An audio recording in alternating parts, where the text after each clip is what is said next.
നിങ്ങളുടെ favourite shows ഇനി ഒരിക്കലും മിസ്സാവില്ല. ഇപ്പോൾ C5 കാണും നിങ്ങളുടെ ഫേവറേറ്റ് ഷോസ് തികച്ചും സൗജന്യമായി. നിന്റെ വിവാഹം കഴിഞ്ഞതിന് ശേഷം നിന്റെ സ്വഭാവം വല്ലാതെ മാറിയെന്ന്. നീ ഒരു സാഡിസ്റ്റ് ആയിരുന്നു. നിന്റെ ടോർച്ചർ സഹിക്കാൻ വയ്യാതെ നിന്റെ കുടുംബം നാടുവിട്ടെന്നാ അവിടൊക്കെ പറഞ്ഞു കേൾക്കുന്നു. അസുഖമുള്ളവരെ ചികിത്സിക്കേണ്ടത് ആശുപത്രിയില്ല, ഇവിടെ അല്ല. അതിനൊക്കെ സൗകര്യമുള്ള ആളല്ലേ, പിന്നെന്താ? പ്ലീസ്,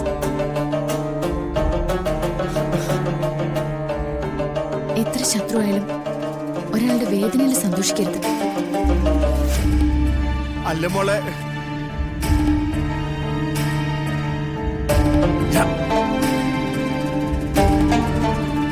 വേണം നടന്നു നോക്കിയേ.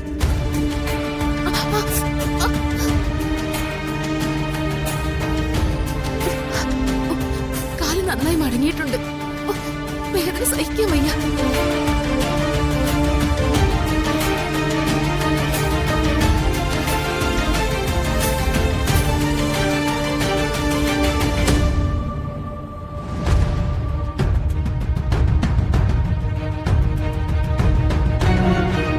ടീച്ചർ പറഞ്ഞ ഈ ഒരു കാര്യമായതുകൊണ്ടാ.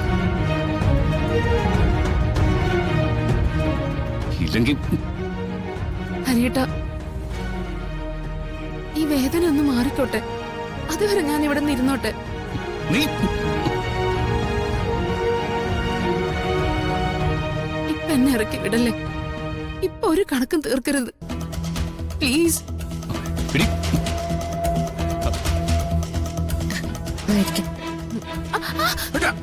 ഇറങ്ങി പോകാൻ പറ, പോകാൻ പറയാൻ.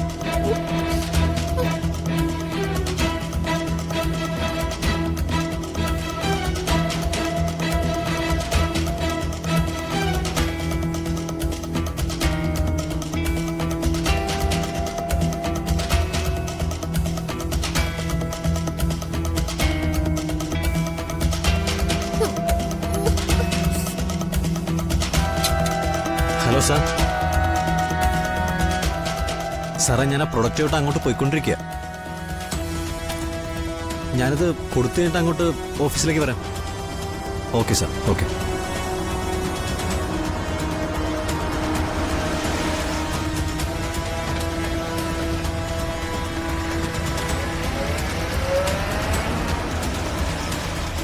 ഹേയ് ജീവൻ,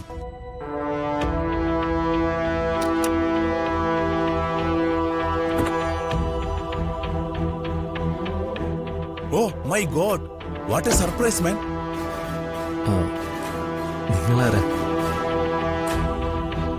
എന്റെ പേരെങ്ങനെ അറിയാം നിങ്ങക്ക്? എടാ, നീ എന്നെ ചുമ്മാ കളിയാക്കാണോ? അല്ല, ഞാൻ രാകേഷ് ആടാ, നിന്റെ കൂടെ വിക്ടോറിയയിൽ ഒരുമിച്ച് പഠിച്ച രാകേഷ്. എടാ, നിനക്ക് എന്താ പറ്റിയേ? എന്നെ തിരിച്ചറിയാൻ ഇത്രയും നീ ആലോചിക്കണം?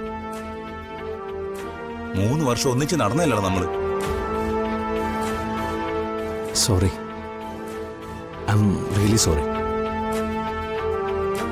എനിക്കൊരു വലിയ ആക്സിഡന്റ് പറ്റിയായിരുന്നു. അതിനുശേഷം പഴയ കാര്യങ്ങളൊന്നും അത്രയ്ക്ക് അങ്ങോട്ട് ഓർമ്മ കിട്ടുന്നില്ല. ഓ, അതാണല്ലോ വിഷയം. സോറിടാ. രാകേഷ് അല്ലേ? അതെടാ. എടാ, ഞാൻ കുറച്ചാൽ ഓസ്ട്രേലിയയിലായിരുന്നു. ഞാൻ അവിടെ ഇരിക്കുമ്പോഴാ നിന്റെ വിവാഹമൊക്കെ നടക്കുന്നത്. വിവാഹോ? അതെ, നീ എനിക്ക് ഇൻവിറ്റേഷൻ അയച്ചിരുന്നു. ഞാൻ നിനക്ക് മെസ്സേജും തിരിച്ചയച്ചിട്ടുണ്ടായിരുന്നു. പക്ഷെ ഞാൻ നാട്ടിൽ വന്നപ്പോ നിന്നെക്കുറിച്ച് കേട്ട കഥകളൊക്കെ വേറെയാ. എന്ത് കഥ? എടാ, ഞാനത് പറഞ്ഞ പ്രശ്നമല്ലോ ഉണ്ടോ? ഇല്ല, അങ്ങനെയൊന്നുമില്ല. എനിക്ക് മെമ്മറി ലോസ് ഉണ്ടെന്നേ ഉള്ളൂ.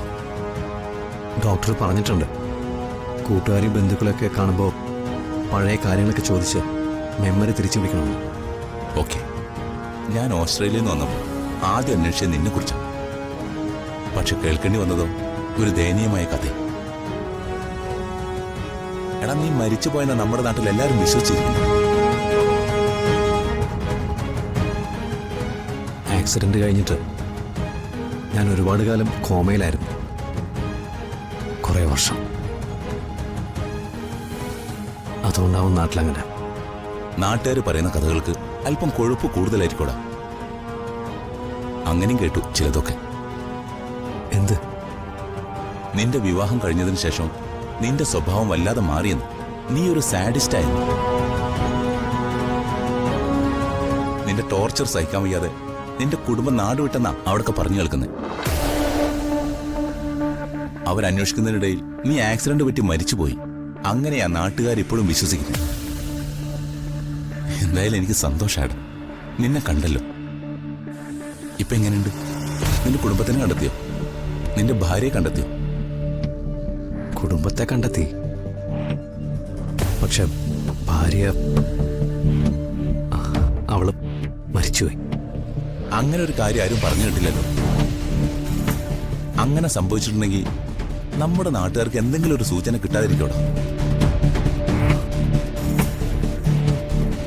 അപ്പോ അവളും മരിച്ചിട്ടുണ്ടാവില്ലല്ലേ? എനിക്കറിയില്ല. മേ ബി നിന്റെ സ്വഭാവം മോശമായതുകൊണ്ട് അങ്ങനെ വിട്ടുപോയതോ മറ്റാണെങ്കിലും. ശരിയായിരിക്കും നീ പറഞ്ഞത്. ശരിയായിരിക്കും. താങ്ക്സ് ഡാ. ഇത്രയൊക്കെ കാര്യങ്ങൾ എന്നെ ഓർമ്മിപ്പിച്ചെടുത്തല്ലോ. നീ നിന്റെ നമ്പർ ഒന്ന് ടൈപ്പ് ചെയ്ത്. എടാ, സത്യത്തിൽ ഞാനിപ്പോ കുറച്ച് തിരക്കില്ല. ഓസ്ട്രേലിയയിലെ ഞാൻ വർക്ക് ചെയ്യുന്ന കമ്പനിയിലെ ചില ഉദ്യോഗസ്ഥര് ഇവിടെ ഒരു ഹോട്ടലിൽ താമസിക്കുന്നുണ്ട്. അറിയാലോ, അവർക്കൊരു മീറ്റിംഗ് ടൈം പറഞ്ഞാൽ അത് ഷാർപ്പാ. ഞാൻ അതൊന്ന് പോയി അറ്റൻഡ് ചെയ്യട്ടെ. നിന്നെ വിളിച്ചോളാം. ഓക്കെ? ഓക്കെ, ശരിടാ. ആ ഡാ, സത്യം പറഞ്ഞ നിന്നെക്കുറിച്ച് അങ്ങനെയുള്ള കഥകൾ കേൾക്കാനൊന്നും എനിക്കിഷ്ടമല്ല. നീ മാറണോ? നിന്നെക്കുറിച്ച് ദോഷം പറയുന്ന ആൾക്കാരെ കൊണ്ട് നീ നല്ലത് പറയിപ്പിക്കേ. നീ നിന്റെ ഭാര്യയെ കണ്ടെത്തും. എന്നിട്ട് കുടുംബത്തെയും കൂട്ടി നിന്റെ ഭാര്യയും കൂട്ടി ഒരിക്കൽ നീ നമ്മുടെ നാട്ടിൽ വാ. എല്ലാ കഥകളും അതോടെ അവസാനിക്കട്ടടാ. എന്നാ ഞാൻ പോട്ടടാ. ആ ശരി ശരി.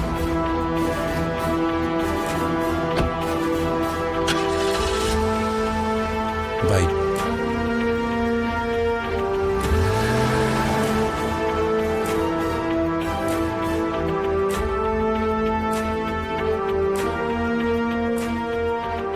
എന്റെ ഭാര്യ ജീവിച്ചിരിപ്പുണ്ട്.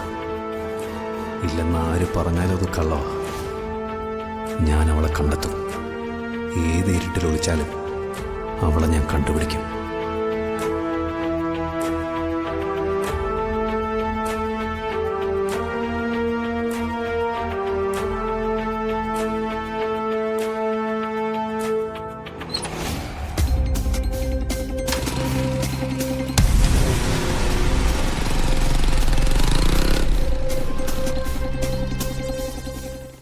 ഡൗൺലോഡ് ചെയ്യൂ C5 ആപ്പ്. കാണൂ എല്ലാ എപ്പിസോഡുകളും സൗജന്യമായി.